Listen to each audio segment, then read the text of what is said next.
if we wait too long, nobody's going to remember them. So we have to move on that one for starters. I do sometimes feel they're already too far away. But because they're historical, and I think us being the generation that didn't have television, they were the first TV characters in South Africa. So I think from that point of view, they've earned their survival in a museum or in some historical place where the story of South African doesn't have to be television, but storytelling. I mean, even old Aduansela, they were a television program before I arrived at the SABC. I don't even know where that is. I don't know where Aduansela is. That was something, wow, that's very old. And there are drawings everywhere of Aduansela, the actual artist that used to do Aduansela. That was a newspaper character. All those guys, I feel, they have a right to be displayed somewhere because it tells a story. And it's always funny stuff. It tells stories about the people of that country.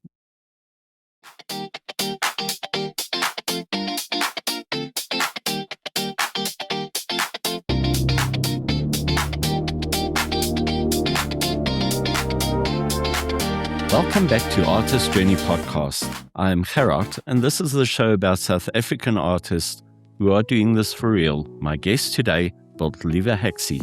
She also built characters for Wielie Walie, the last Haasdas and Nuuskas, and was an art director in Rixie Rotenbach Baaspeeder. She featured in The Gods Must Be Crazy, both parts 1 and 2. She worked in the SABC's model building department and on South African feature films at a time when those productions defined a generation.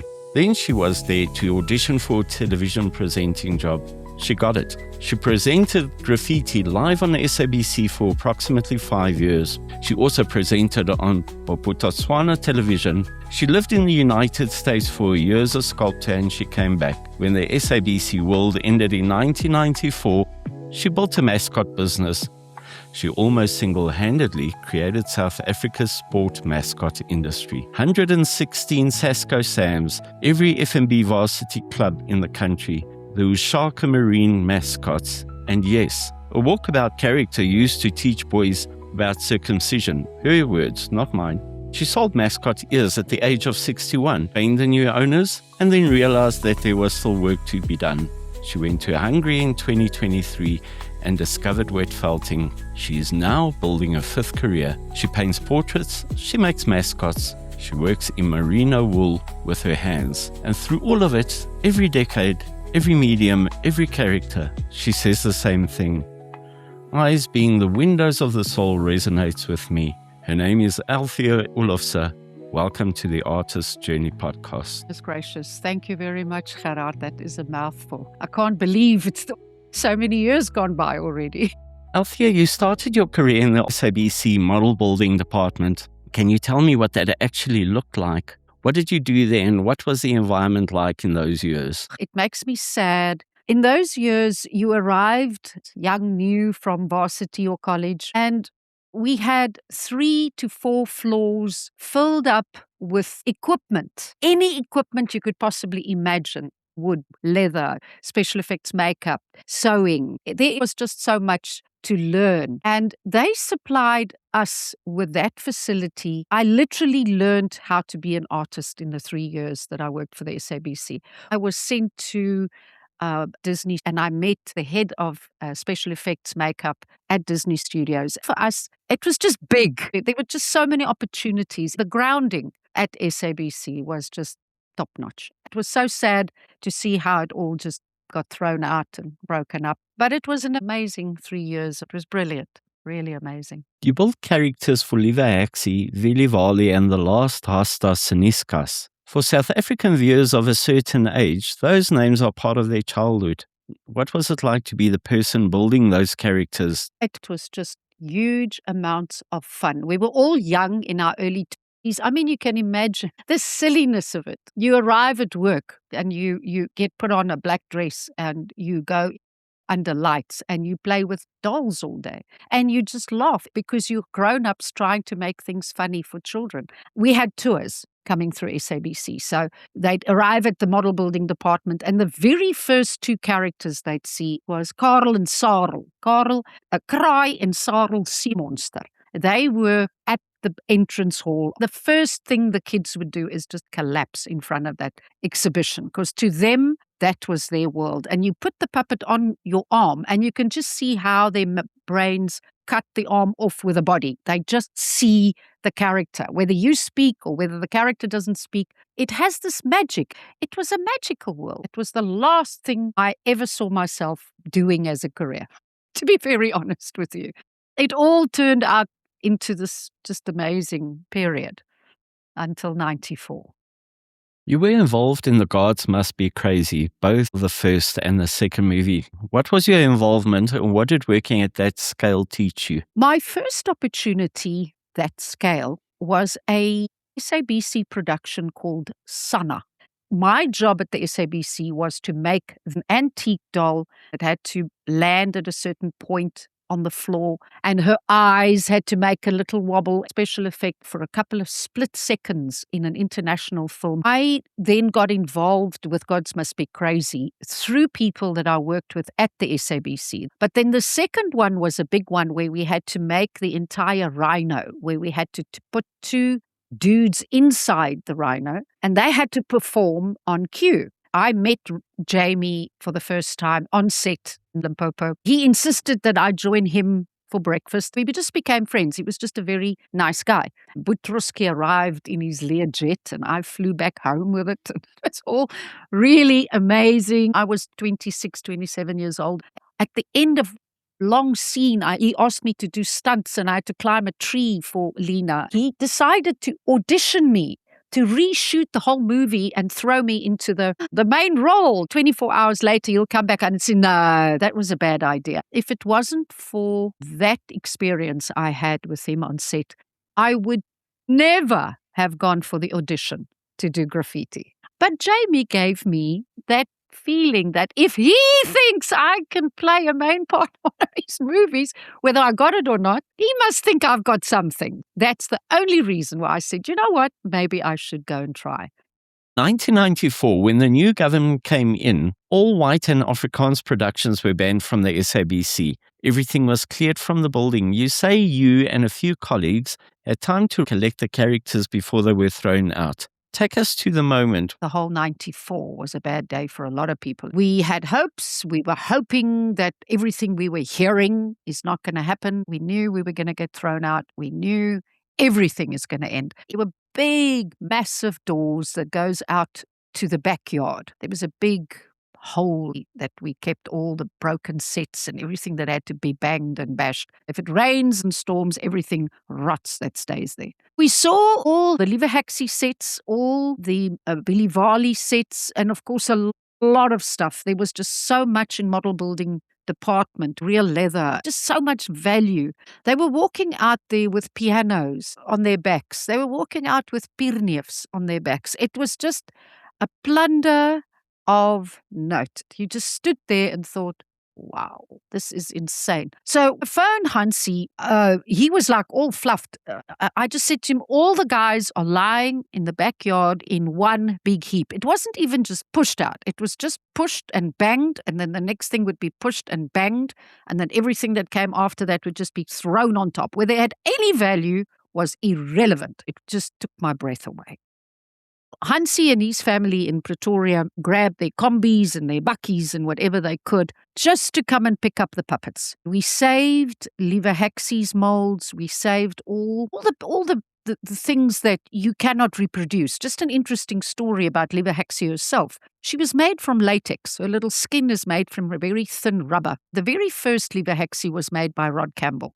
He poured the first mould. And for some reason, the latex on the side of her cheek was just that 1 millimeter thinner. Every time little Heksie pulled her little face like she's shy, she got a dimple on her right cheek. But it's the rubber that caused that. We didn't do it. The rubber did that. So when we tried to produce her again years later, we could hardly get that dimple back because it's just such precision. And she's small. Her whole body is not bigger than 25 centimeters. So all those molds were all in boxes. And luckily, because of their size, we could actually load quite a lot of the stuff in. The sets had to stay. We couldn't do anything about that. The University of Pretoria, Hansie and Tia were both teachers there, and they had a big hall, and they offered that space to Hansie to put all the puppets there for in the meantime. When that world ended in 1994, what was the next move? SABC was still running, and they still had the odd children's programs they were trying to put together. Dub, the character, that was my first one. I don't know if you remember Dub. It was a little red guy, a little moon man with a little green nose. That was the first one I had to do for the SABC. And then when they showed Wielie Walie stores, I was already building mascots. At that point in time, there was only one other woman doing it, Cora Costumes. I left the SABC and walked straight into the corporate market. My very first order is Sasco Sams. Cora was already building them.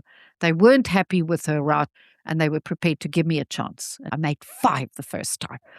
They loved it, and I ended up going as far as about 115 to 120 of them. I had my son at that time, and the funds I got in from Sasco Sams helped me bring my son into the world. So he had his place, Sasco Sams. The call from the Blou Billetjies started the whole movement. What happened after it? Blou Billetjie was run by a woman. She phoned me. She said, please come visit me in Pretoria. Nobody's ever had mascots in South Africa. And she decided she's going to do it. She gave him character. She copyrighted him. She went the full blow. The guy that wore the Blou Billetjie suit asked for his girlfriend's hand in front of a crowd in his Blou Billetjie suit. That guy could flick-flack in a mascot suit. He was a gymnast that used that suit. And from the Blou Billetjie, I got a call from the Cheetahs. Then at Potch University phone. The FNB Cup, and I think they had 12 clubs, and each club had to have their own mascot. It was a massive order. I designed and built all the mascots that our rugby clubs have, and I'm very proud. That was what really started mascots in South Africa on a sports level, big time.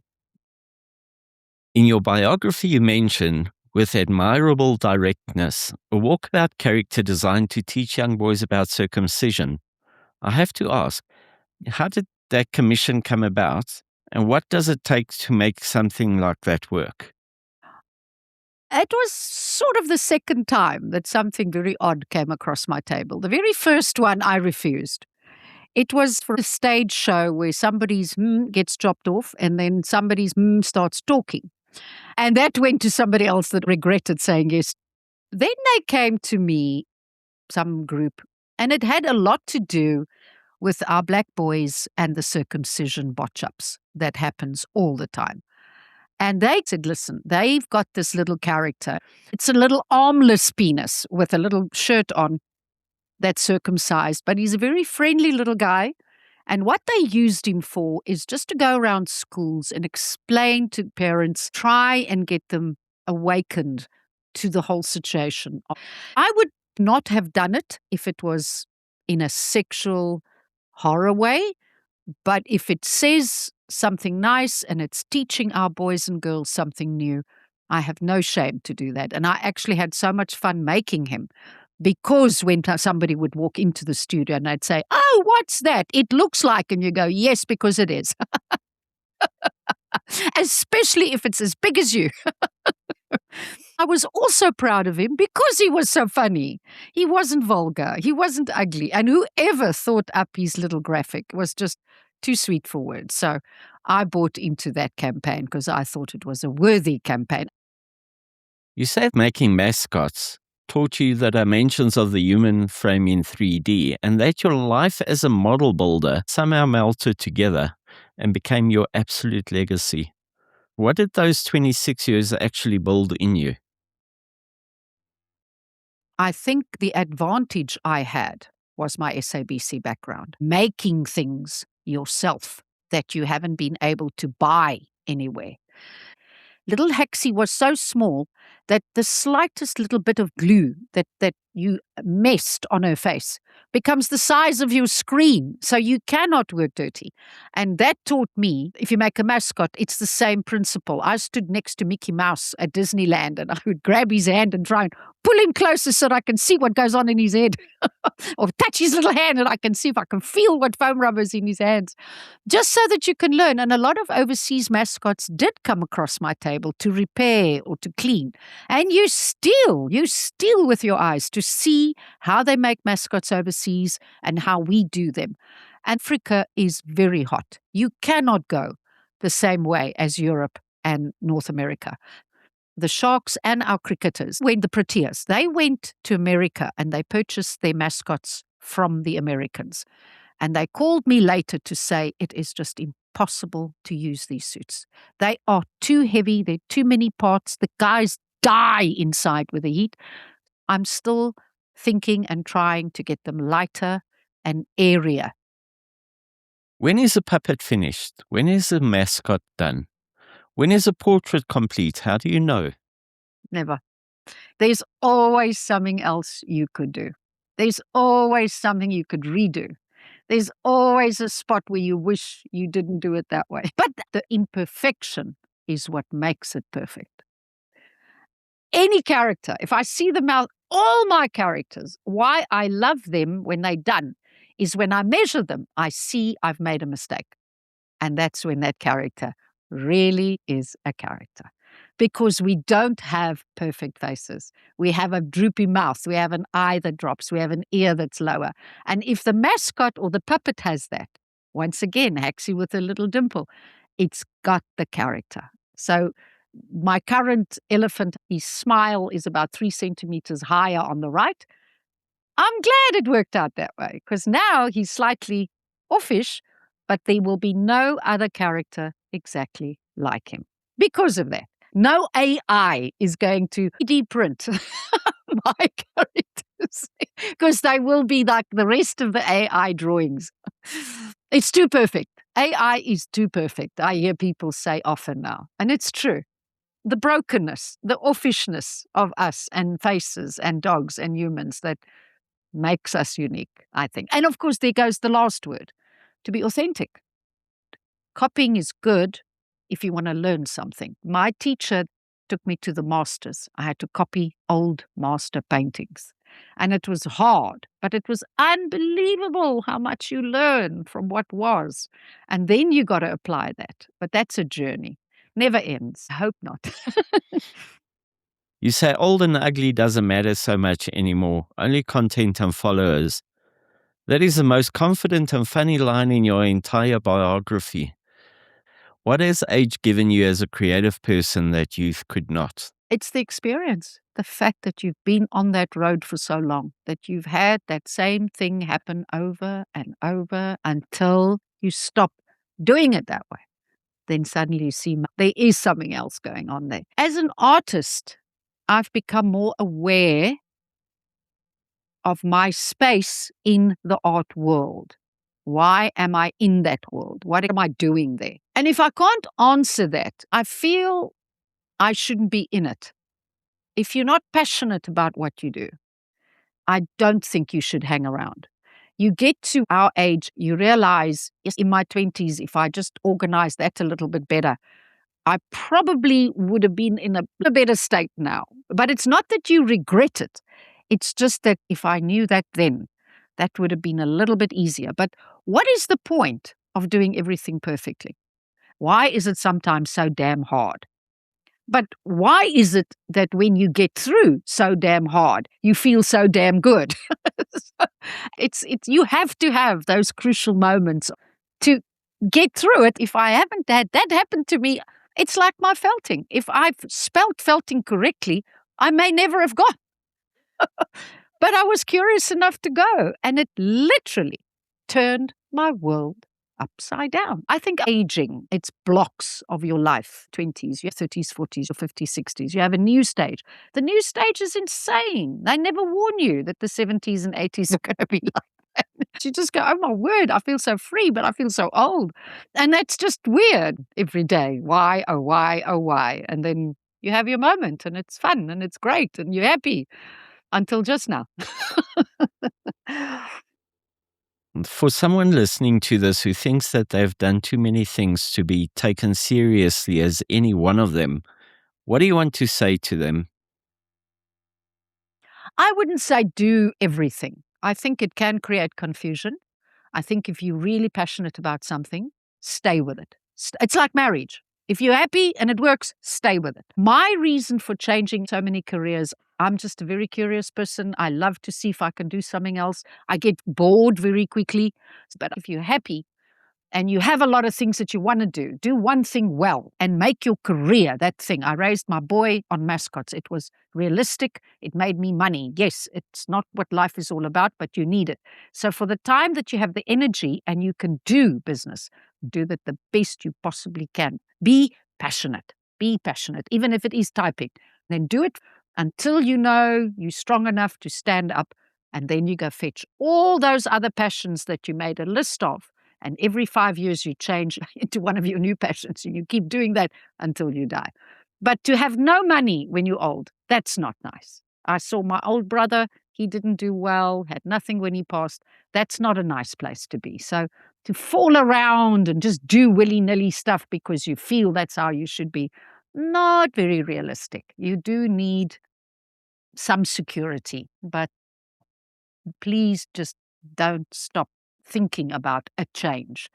Change brings in fresh water, fresh pictures, fresh everything. Go sit somewhere and see where you are and take stock. And if it feels that you're doing the wrong thing, do me a favor. Walk away from it right there and then, and rather go sweep the floors of some hospital than to be unhappy every morning. You'll never be creative if you're unhappy.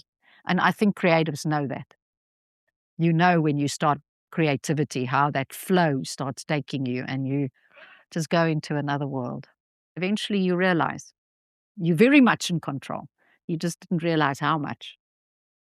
Liewe Heksie is in storage in Hout Bay. When the day comes that there is a safe space to display those characters in public, what do you want people to feel when they see them? If we wait too long, nobody's going to remember them. So we have to move on that one, for starters. I do sometimes feel they're already too far away.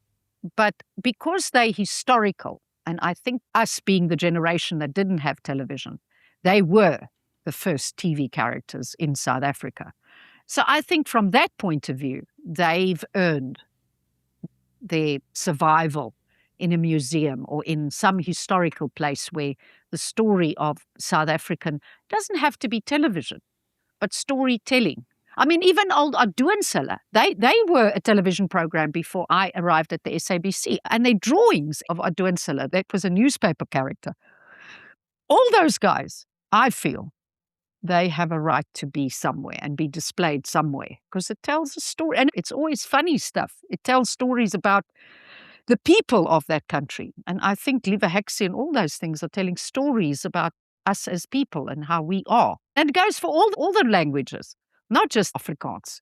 There's a lot of Zulu and Xhosa that we did. They have a right to be seen. They have a right to be part of our history. Puppets and mascots really do speak a language. They tell stories. And overseas, like for instance in Thailand, the locals are not allowed to speak up against the government, but the puppets are. The puppet can say what he wants. That's extremely powerful, that characters can actually do stuff that people weren't going to do. You can convince them to do it. So yeah, it's a language. Just a very different one. Althea Oelofse, eyes being the windows of the soul. What I am left with after this conversation is a very simple idea. Every single thing Althea has ever made, from Liewe Heksie to a circumcision education character, to a Varsity Cup mascot, to a wet felted piece in merino wool, has been the same act. She takes something that does not yet exist and gives it a face, and then she waits for it to look back. She has been doing that since she was very young in the old SABC's model building department. She's still doing it, and she has no intention of stopping. You can find Althea's fine art on Instagram at Althea Oelofse and on Facebook at Art by Althea. For inquiries about felting workshops in George area, contact her directly. Her new mascot venture details will be shared when available. If this episode made you laugh and then go quiet, share it. That is how the show finds people that it is meant for. Until next time, keep making.